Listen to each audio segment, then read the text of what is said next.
What's up, guys? This is Coach Grant with First Down Training, and today we're going to be breaking down some of Anthony Richardson's throwing mechanics and why I believe he has the best throwing motion in the NFL. So I hope this video helps you guys out. Hope it could teach you a few new things. But also, fellas, if you are a quarterback and would like to learn how you can read defenses and read coverages, check out that very first link in the description below where you can get access to 500 plus videos just like this one where we break down NFL defensive coverages, the best plays to work against those coverages, and we put all of the videos into different categories like man coverage, cover 2, cover 4, play concepts, etc. So again, very first link in that description if you want to improve your football IQ, fellas. Again, very first link below. Let's get started with this video. So Anthony Richardson, obviously everybody knows that this dude's got a cannon of an arm, can rip the ball, put velocity on the ball, but how is he able to do it? And it is all based on his throwing motion, his throwing sequence, and his kinetic chain. And I'm going to break all that down for you today. So this is a throw where he's just throwing like a simple slant route, but I want you to pay attention to how much velocity this ball finishes with, right? Anytime you see a wide receiver catch a pass like this where the ball finishes with some energy, it almost crosses his face, you know that quarterback is ripping it. So mechanically, how is he able to do that? So as a quarterback, a lot of people who are new to the position, don't know a whole lot about the position, thinks that all of your throw power comes from your arm. And your throw power does not have anything to do with your shoulder, with your bicep, with your upper body. Your upper body timing has something to do with it. But honestly, all of your power is going to come from your legs, your hips, and your core. That's where you're able to generate something called torque. So torque, quarterbacks are very, very similar to other rotational athletes. Like, for example, a baseball player in the batter's box.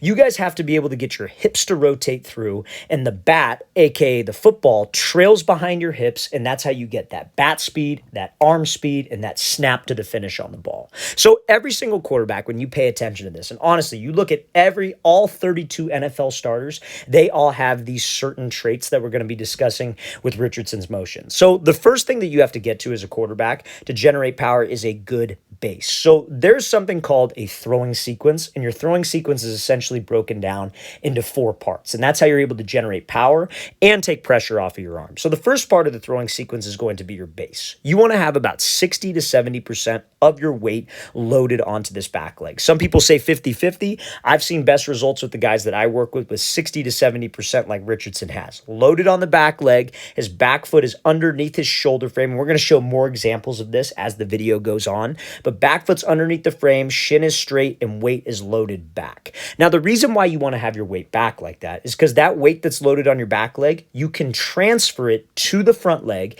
and that will create hip rotation and more drive on it. However, everybody I think that's familiar with the quarterback position knows that you want to rotate with your hips. You've all seen Dak Prescott do that drill, Jameis Winston, all of that. You know the hips are important. But it's not just about rotating your hips. It's about the timing of the rotation of your hips. So you see the second part of the throwing sequence, you need a base, but the second part of the sequence is the stride. You want that front foot to almost step downward. A lot of old school quarterback coaches used to teach, hey, get weight on your back leg like this, but then you want to push off of your back foot towards the target. But what that push would create is all of your body weight would shift forward. You would end up taking a longer stride, and you would get no drive off of your back leg and your hips because your base would be too wide. You guys have to keep your feet always inside of your shoulder frame. So Richardson's got that weight loaded on his back leg, and he steps down. But you see, when that foot first starts to make contact with the ground, he still has a lot of weight loaded onto his backside. So when you have that weight loaded on your backside and your front foot gets down, remember it's base, stride, then the third part of the throwing sequence is the hips. Then after the hips, you want the shoulders to be able to rotate through. However, what a lot of quarterbacks will do is when that front foot makes contact, even if it is a short stride, their front shoulder will be coming open. They will be spreading their chest rather than loading back with the ball and closing their front shoulder. That close of your front shoulder as the front foot is getting down is something called hip and shoulder dissociation. Very similar to how a baseball player in the batter's box takes a step towards the pitcher, but he keeps the bat back. He doesn't take a step towards the pitcher and bring the bat through. He keeps the bat loaded. So when his front foot makes contact with the ground, then he starts to drive off the back leg. He kept weight loaded on his back leg in his batter's stance. Then he transferred the weight from this back quad to the front quad, which cause those hips to rotate through before the bat, aka before the ball.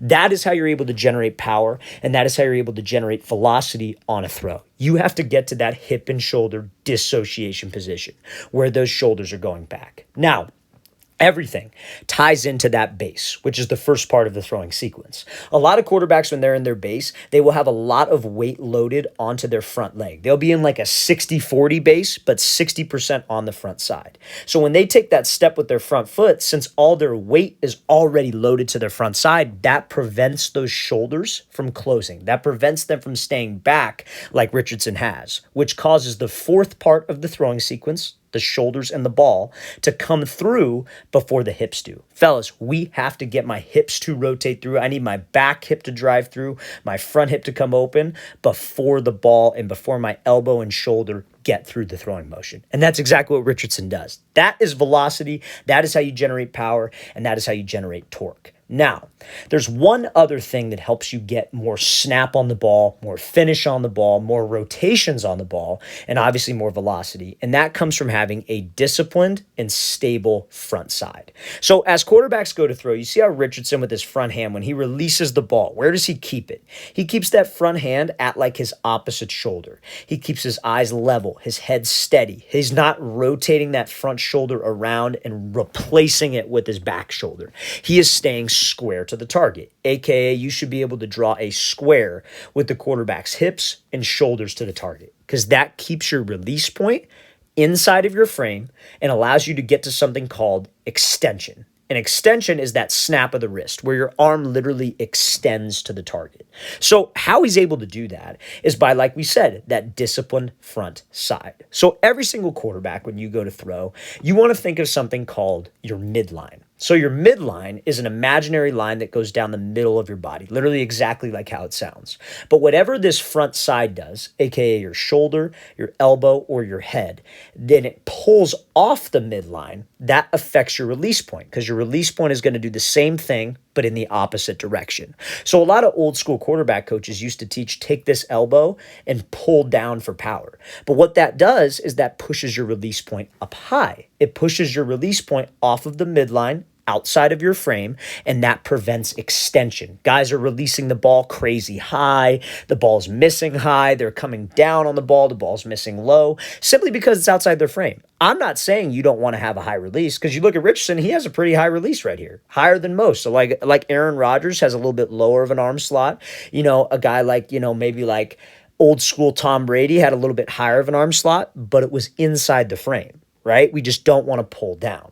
Now, a lot of quarterbacks, what they'll do too is they'll take this shoulder, and this is an old school thing of teaching. They would say to rotate your shoulder all the way around. But if you're on this midline and your front shoulder pulls open, what does that do to your release point, you think? It pulls it wide. So your arm's going to come across your body rather than extend, preventing snap on the ball, those rotations on the ball, aka more velocity. So what you want to think of when you go to throw is you almost want to think you are bringing your right shoulder, if you're a righty, to your front hand, because that will allow you to keep that hand up. Think of it like you're singing out of a microphone. You're eating a sandwich with this front hand, because that will help this front shoulder stay stable. And if you can focus on keeping those shoulders and hips parallel to the target, that release point has to stay inside your frame, and you can really snap on the ball. And that extension, that snap, when you combine that with the right throwing sequence, base, stride, hips first, then ball, and you stay square with that upper half, there's a lot of velocity on that thing.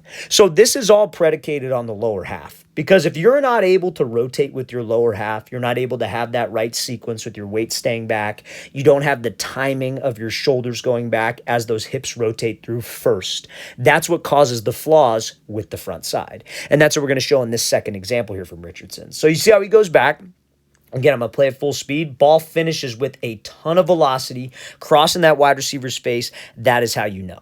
So this is a footwork drill that he was doing at training camp, and I want you to pay attention to how he gets back to his base when he throws. So he's doing a drill, moving, flips his hips, gets back to his base, and then drives the ball. So let's talk about this. When you go to throw, fellas, a lot of quarterbacks would throw from this position right here, feet crazy wide outside your frame. And that's what we were talking about in the last example. So you see how his feet are super wide. Where is most of his body weight? His body weight is loaded to the front side. So that means that if he were to throw from this position, he would get his front stride down, but those shoulders would not be able to close, and those shoulders would be coming through before his hips do. So that means we lose all that rotational power from my lower half. And when you lose rotational power from your lower half, as a quarterback, where you're going to try to generate power is your upper half. So you're going to pull the elbow down. You're going to rip the shoulder around. You're going to dip your head. All of those things flaw that release point off the midline. So this is a great example of him getting back to his base. And as you can see, getting the back foot back under his frame. His back shin is completely straight. His weight is loaded back. So what's that going to allow him to do? When he strides, you see how his weight, you see when that foot's making contact, where's his weight? His weight is still back because that allows his shoulders to stay back. So now what happens? The hips end up rotating through before the ball and before the shoulders. This is the position we want to get to, fellas. Good base, good stride, front hips ripping you open. Ball and shoulders are trailing behind the back hip. Then you see when he finishes, shoulder to front hand, head level, everything's square to the target. Guys, this is as good as it gets when it comes to your throwing mechanics. Like, if you're looking for somebody to study, you should never try to mimic another quarterback. I'm not saying that. But when you pay attention to all the best passers in the NFL, like honestly, and we have tons of videos on this page, like pretty much type in a name of a quarterback and type in their throwing motion, and a video of ours will come up where we break down their motion. All of the high-level guys, Aaron Rodgers, Josh Allen, Patrick Mahomes, they all have different ways of throwing, and they're not the same quarterback. Don't get me wrong. Will Levis is another guy. I know it's the same draft class, but his mechanics are very, very close to Richardson's. They all generate power and torque, velocity the exact same way. They throw the ball differently. They all have different arm slots. They all have different body types. But these key things that we talked about in that throwing sequence, we talked about what? Base was the first part, stride was the second, hips, shoulders, and ball. In that order. And all the best guys do it. So that's what you should try to do. You should never try to throw like anybody else. And I think a lot of quarterback coaches make that mistake and try to make all their guys throw the same. There is no one way to do it, but there's an efficient throwing sequence that will take pressure off of your arm, allow you to throw longer, and allow you to throw more consistently. And that is what you should try to shoot for. You should shoot for what all the best guys in the world do and try to apply that to your game in your own unique way. And Anthony Richardson is a great example of that. All right, fellas, I really want to thank you for watching. I really appreciate it. If you have any questions at all, please don't hesitate to leave those in the comment section below. We always appreciate the feedback. It's always great to hear from you guys. And again, fellas, if you're a quarterback and you want to learn how to read defensive coverages, check out that very first link in the description below. We have over 500 videos on how you can do exactly that. So again, very first link in that description below. I'll see you guys next time.